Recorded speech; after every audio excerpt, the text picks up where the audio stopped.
Bitcoin taking off like an absolute rocket ship. Who would have expected that we would be this high so early in the crypto bull cycle? And I wanted to point out to you guys that recently I covered and gave you guys this Fibonacci on Bitcoin. And the top price, which was the previous all-time high, was the red bar, the top bar, and it's the third stage of the Bitcoin bull cycle. And that when we get a break above it, we enter into the final stage of the crypto bull run.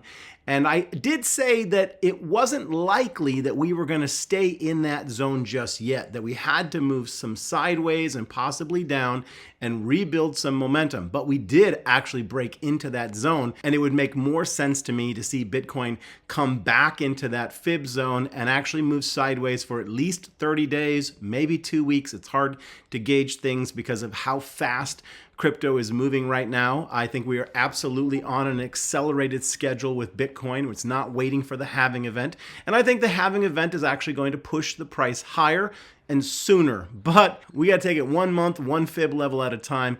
And right now, I do think that we should see some pullback so that Bitcoin can push up higher. But there are factors at play right now with the spot ETF and the acquisition of Bitcoin at a fever rate that could continue to change the expectations of the narrative. The only thing that I will warn people who are Bitcoin maximalists and who are super stoked about the fact that Bitcoin is a rocket ship right now is that the higher and faster it goes without testing structural support, the more it can break down in when we get into a bearish moment. With the bullish Bitcoin news headlines reading top cryptocurrencies rise, Bitcoin extends rally to record topping 72,000. The big question on everybody's mind is, what about the miners? They've been left behind in the dust. They're just fumes at this point. As Bitcoin took off to 72,000, the miners have been steadily falling.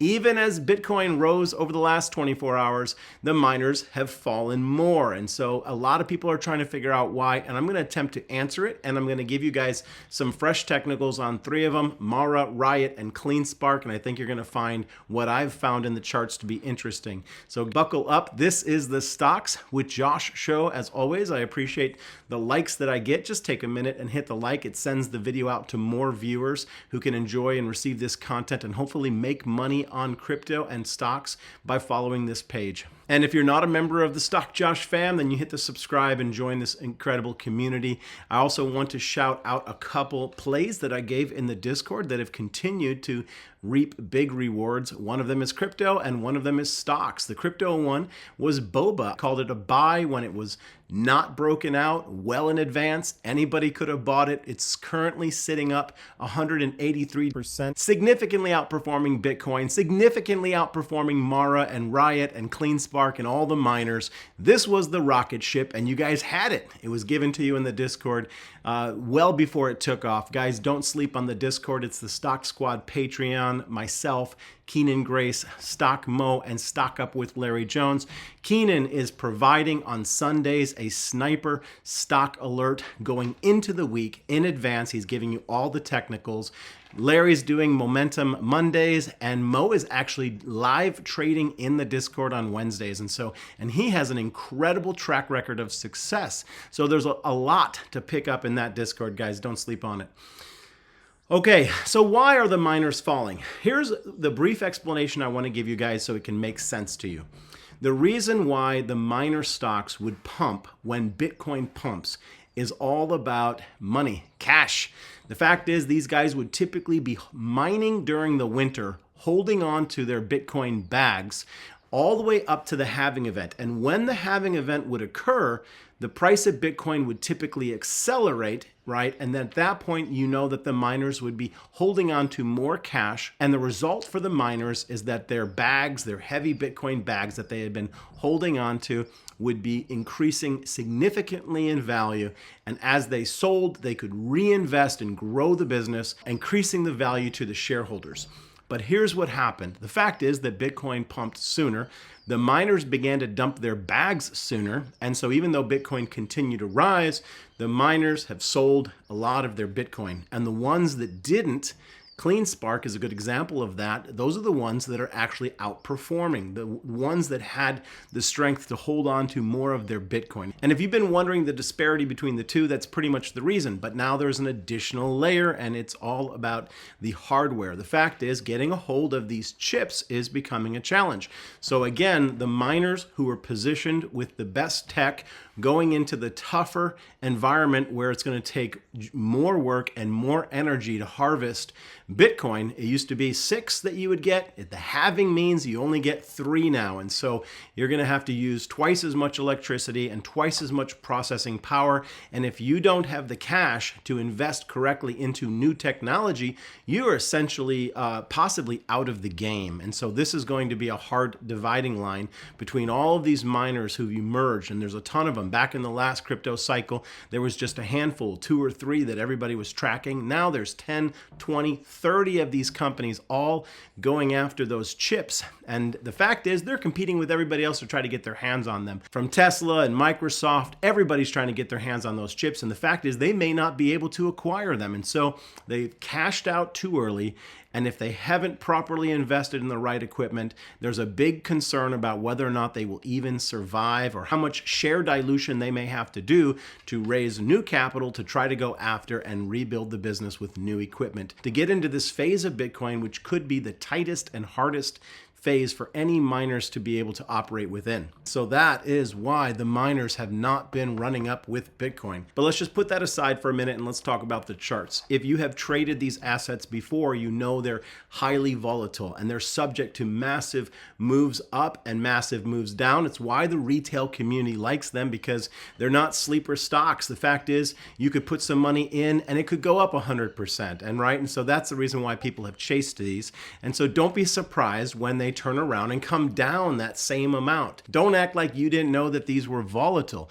But here's the good news. The fact is that some of these miners are going to emerge and survive through this particular storm that they're getting ready to head into with the halving. And they could potentially be a good investment in the long term as the price of Bitcoin really breaks out, which we don't know yet. That's another thing that we got to keep in mind, is we don't know whether this is the super cycle that drives Bitcoin to 100, 200, 300,000. That's not been confirmed. But one of the things that we absolutely do know is that the smart money wants control of the miners. And so that's one of the reasons why we want to keep our eyes on them. So I'm going to get into those 3 miners here in just a minute. But before I do, let me take a very quick station break for the MOOMOO investment app. Right now, you've got about 30 more days to take advantage of their incredible interest rate that they will give you for storing cash on the exchange. It's a zero cost to trade platform. It's one of the largest publicly traded stock exchanges in the world. And if you just want to store some cash on there, they're giving away 8.1% interest rate. That is mind-blowing compared to what you'll get from the banks. They'll give that to you for 3 months, and then after that it drops down to 5.1%. And in addition to that, they're going to give you up to 15 free stocks based on what your initial deposit is. It's available in the US, Australia, and Canada. I want you guys to click on the link. I'm going to leave it in the description of the video as well as the top pinned comment, so you can check out the offer that's available for you. Okay, let's start off here with talking about the Mara chart. Now, going into earnings, we were in an upward ascending channel, right? Now, upward ascending channels are actually bearish because they often eventually break to the downside, which this one did. But they can remain in that trend moving up for quite a while. It broke to the downside right when it lost the price of $26, and we have been steadily moving down hard since. We're moving back to key support that's largely between $22 and $18.20. And if we pull down our parallel channel, you can see that it also operates as an ascending support there. All right, I'm going to give you guys my opinion as to whether or not Mara is a buy, but before I do, I want to point out to you that when something is consolidating or pulling back, we want to keep an eye on the RSI. We want to see, are the bulls or the bears in charge of the RSI? And I want to point out that even though right now Mara's been in a downtrend and not doing what people would expect it to do, the fact is it's still on a higher time frame, the weekly chart. The bulls are still in charge of the stock. We're still above the 50% mark. And so one of the things that I'm going to be looking for is a retest of that 50% mark as a potential buy price zone. And the way that that would work is you'll see the price continue to come down. The momentum is continuing to slow. When the momentum gets to 50, it's typically a good buy signal. And if at that exact same time, the price is sitting at a key level of support, which I'm saying 19 to 18 would be, those two dynamics would give you the confluence of a decent area to potentially take risk. And I had said before that I believed that Mara at bare minimum would hit $36 in this crypto cycle. And I think it's a bit premature to call these dead when the charts are actually holding up as bullish as they are. And I know that some of you are saying, Josh, how can you call the chart bullish if the price is pulled back? You got to look at the broader time frame. In the longer time frame, the Mara chart is actually bullish. If that $18 neckline broke down, then I think that the stock could be signaling to us that there is a problem and that Mara may not be one of the survivors. I'm not saying that. I think the chart is bullish and I think it's worth taking a risk position, and I will be taking a risk position, and I'm going to be watching it specifically going into the end of this week and the beginning of next week to do so. All right, let's cover Riot. Now, Riot, out of the three that I'm covering, I actually felt the most bullish about. Now, I'm going to talk about CleanSpark in a minute, and that has clearly been the best performing out of the three. But Riot has been building a lot of price compression. And if you look at the RSI and you look at the price, it looks as if it's been slowly moving towards a breakout moment. Now, when you see this type of compression in the chart, and I've said this in the past, it's showing that there's a large move coming, and that large move could be to the upside or to the downside. And so you've got to understand that that's part of the risk scenario.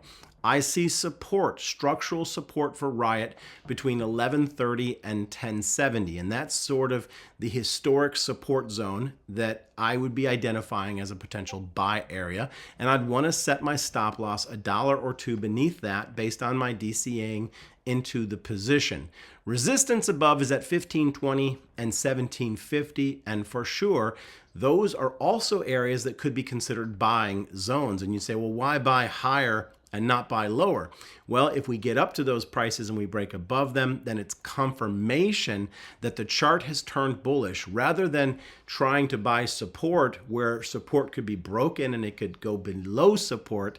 We could wait for all of that to flush out and just wait to get the confirmation of a breakout, which would be above $15.20. And some could argue that even getting up above $13 on Riot could be an early breakout signal. So 13, 15, 20, 1750, the case just gets more and more bullish as we break over those prices. All right, I wanted to talk about CleanSpark, and I'm gonna share a headline that is meant to be a charting course. We're gonna do some deep diving in some charting fundamentals here, and the headline on CleanSpark is CleanSpark, CLSK, just flashed golden cross signal. Do you buy? You can see in different times in the past when the price did cross over this particular moving average, it was an excellent place to buy. This I thought would be a great example for me to explain a little bit of how I approach charting and how I look at things, because you can't operate off of a single moving average, you can't operate off of a single indicator, and you can't operate off of news headlines, okay? You've got to have a bigger and broader view. Now, I'm gonna go through what that view should be, but let me just identify what I see in the charts. What I see in the chart, and the headline I would have given if I were writing that article, is bearish head and shoulders pattern appears on CleanSpark chart. Now, the neckline is at $15 and a key level of support is at $14.90. And so it seems inevitable to me that CleanSpark is going to come back and test that neckline. And as we've seen with necklines, right? NVIDIA, it came back to a neckline after giving us a clear head and shoulders pattern, and it shot up like a rocket ship. Apple came back to a neckline, gave us a fake out, closed right beneath the neckline, and the next day it flushed down. So in the case of Apple, the head and shoulders pattern proved to be very accurate. And so we have to see how this neckline at $15 finishes here, and I think we're getting really close to seeing how it's going to react. As if we take a minute and we look back on the chart, we see that the last time CleanSpark had an incredible run-up, it was then met with a pretty incredible downturn. The next thing I want you guys to process when considering looking at a chart with some fresh eyes is you have to sit there and acknowledge that if in the last 6 months it had a parabolic run up that was met with a near 80% fall, you have to understand that that tells you that this stock is volatile, and you could expect the same thing to happen again. You can expect a massive run up met with a 70 to 80% fall. We've just had a massive run up, and you'd have to explain to me why you won't expect a 70 or 80% pullback. It doesn't mean that you're going to get one, but you should set your expectation to consider it and see, okay, well, if we pulled back, what areas of support would we potentially be hitting? And that's an ascending line of support. Now, those ascending lines of support, as well as historic support, they're both two types of trend lines that you want to look for. And it's clear that in this one, the ascending line of support gives us a much lower price, right? Ascending support right now is at $10.80. And again, you want to keep an eye on the RSI. That's the momentum tracker for the stock.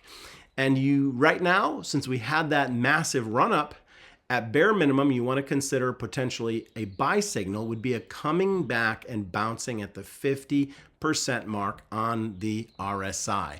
So you're looking for three signals. I'm going to give them to you guys. You're looking for price, volume, and momentum. Those are the three signals that you want to identify in each stock that you're investing in. Overall, I believe that the story behind the miners isn't over, that the current bearishness that we're seeing in the chart is only a large reflection of the volatility that is inherent to these particular plays. I think that when we do eventually, perhaps in the next 2 weeks or 30 days, get a breakout moment for Bitcoin, which again, I don't know. I don't have a crystal ball, but it does appear to be moving like that rocket ship that we saw at the beginning. It doesn't seem like much can slow it down at this point. There's a lot of thrust and power pushing it higher, a lot of momentum and acceleration. When we do eventually break out into a parabolic move, the final phase of the Bitcoin markup, the strongest and highest percentage move of Bitcoin, then yes, it's going to carry the miners up higher with them. And I think that some of the targets I gave you, Mara to 36, I think we're going to see targets like that hit. And I think that these are going to be good investment vehicles again. And I'm just going to leave you with this thought. It's been a theme in a lot of my videos recently. It's good to go with the trend, but simultaneously, you need to be mindful of the fact that you're never going to sell green unless you buy red. It's one of the basic principles. That is where the risk to reward is going to be the very best. It's when people have given up, lost excitement, lost interest. It's pulled back all the way to a place where it has previously operated as support. That's where it makes the most sense to take a risk position, not when it's up at $24, $26 with Mara as an example. That's not when you join the party. If you're going to play Mara at all this year, you want to join the party somewhere around $18 if you're going to play it. Otherwise, I challenge you guys to leave it alone. Don't get re-excited when this thing gets up to $25, $26, $28. If you're going to play these, you want to play them on support. You want to play them when the RSI pulls back to that 50% mark in the charts.